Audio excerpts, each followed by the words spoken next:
True repentance क्या है? अल्लाह ताला ने सूरह हूद में चैप्टर 11 वर्स 3 में कहा कि seek the forgiveness of your lord and turn to him with sincere repentance. Allah की तरफ रुजू करो, अल्लाह से तौबा करो। अब सिंसियर रिपेंटेंस है क्या, उसकी कंडीशंस क्या हैं? उसकी चंद एक कंडीशन स्कॉलर ने बयान की हैं, वो मैं आपके सामने रखता हूँ। Number 1, immediate cessation of the sin, कि फौरी उसी वक्त उस गुनाह को छोड़ देना, वेट ना करना। यानी आप किसी एडिक्शन में मुब्तला हैं, ट्राई करें, उसी वक्त उस गुनाह को छोड़ दें। जब आपको रियलाइज हो गया है गुनाह है, तौबा की, उसको गुनाह को छोड़ दें उस वक्त। नंबर 1।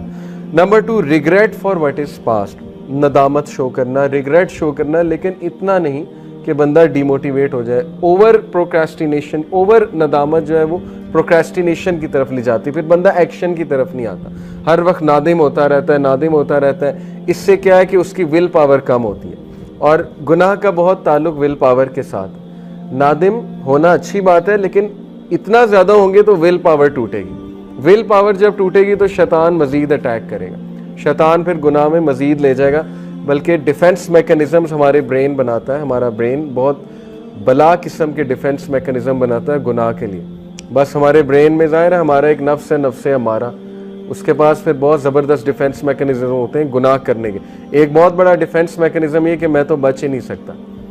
ये जो सेंटेंस है ना, मैं तो बच ही नहीं सकता, ये शैतानी सेंटेंस है मेरे नज़दीक। इसका मतलब है कि विल पावर मारी गई है अगले की, और वो उसने खुद अपने ऊपर ये बात मुसल्लत कर ली कि I can not leave this sin, मैं तो बच ही नहीं सकता।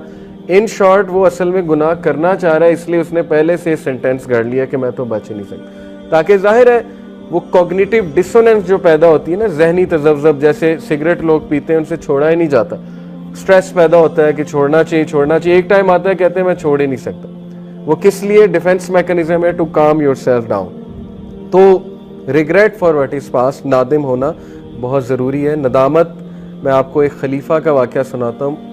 मेरा गुमान है कि उमर बिन अब्दुल अजीज़ हैं, लेकिन आई कुड बी रॉन्ग, इसलिए मैं सिर्फ कह रहा हूँ कि एक खलीफा का वाक़या। एक खलीफा थे, उनका पास्ट कुछ ऐसा था कि वो बहुत ही प्राउड किस्म के प्रिंस थे, उमैयद कैलिफ थे, और इतने प्राउड थे। उमैयद ज़ाहिर है कि उनके पास दौलत बहुत ज़्यादा थी, इतने प्राउड थे कि एक बार उन्होंने अपने स्लेव बॉय को कहा, अपना जो वो था लड़का था, जो भी था बंदा था, कि मुझे पानी पिलाओ, तो वो भूल गया पानी पिलाना। अब इतना प्राइड था, इतना गुस्सा था कि उन्होंने उस बंदे को जो गुलाम था धूप में खड़ा करवा दिया, और धूप में खड़ा करवाया, उसके बाद भूल गए या जो भी हुआ, वो बंदे की डेथ हो गई धूप में खड़ा होने से। यानी सहरा में धूप में खड़ा कर दिया कि इसकी जुर्रत कैसे हुई कि इसने मुझे पानी नहीं पिलाया, ये भूल कैसे गया मेरी खिदमत करना।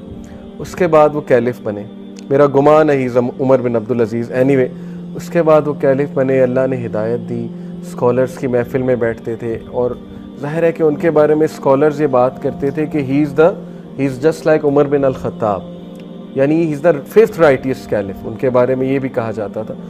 और इतने उनके सदका जारी हैं कि मैं आपको बता नहीं सकता उन्होंने क्या क्या चीज़ जारी की उम्मत मुस्लिमा के लिए। लेकिन अक्सर एक स्कॉलर ने उन्हें जो है वो दुआ दी कि कहते हैं मैं गवाही देता हूँ कि आप जन्नती इंसान हैं। एक स्कॉलर ने उन्हें कहा, तो ही स्टार्टेड टू क्राई, और बहुत रोए। तो स्कॉलर ने कहा कि आपके रोने की वजह नहीं समझ आई, है तो मैंने अच्छी बात बताई है। तो ही सेड कि how can I go to Jannah when he stands in my way, मैं कैसे जन्नत में जाऊंगा जब वो शख्स मेरे सामने खड़ा हुआ है, मेरी रुकावट है। यानी नादिम होना, नदामत है। हालांकि आई एम श्योर अल्लाह ताला ने उन्हें फॉरगिव कर दिया होगा, क्योंकि ही एक्नॉलेज्ड हिज सिन, लेकिन नदामत एंड तक रही कि नहीं, मुझसे बहुत बड़ी ज्यादती हुई थी, मैंने बहुत जो है वो गलत काम किया था।